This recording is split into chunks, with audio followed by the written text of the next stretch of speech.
ওই যে লাইটটা দেখতেছেন না, ওই যে লাইটটা দেখছেন না,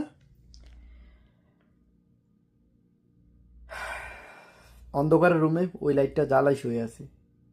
ভাল লাগে না ভাই, ছুটির দিনে শুয়ে আছি, দেশের কথা মনে পড়তেছে, দেশের মানুষের কথা মনে পড়তেছে।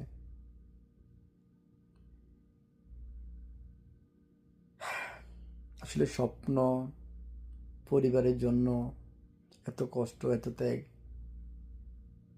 আসলে সবাই সবার জায়গা থেকে করে, বাস সবচেয়ে বেশি আসলে প্রবাসীরাই এসব ত্যাগ স্বীকার করে। আসলে এসব কথা মানে বলতে থাকলে মানে চোখে দিয়ে পানি চলে আসে। দিন শেষে ভাই, মানে কেন যে আসলে বিদেশটা বানাইছে, এটাই আমি বলবো। কে বিদেশ বানাইছে? আমার বাবারাও তো বিদেশ আছে না, তারাও তো আসলে চলতেছে। কেন মানুষ বিদেশে আইতে হইব বা বিদেশে এসে ভালো থাকতে হইব? দেশের মানুষ কি ভালো থাকে না? দেশের মানুষ কি ভালো নাই?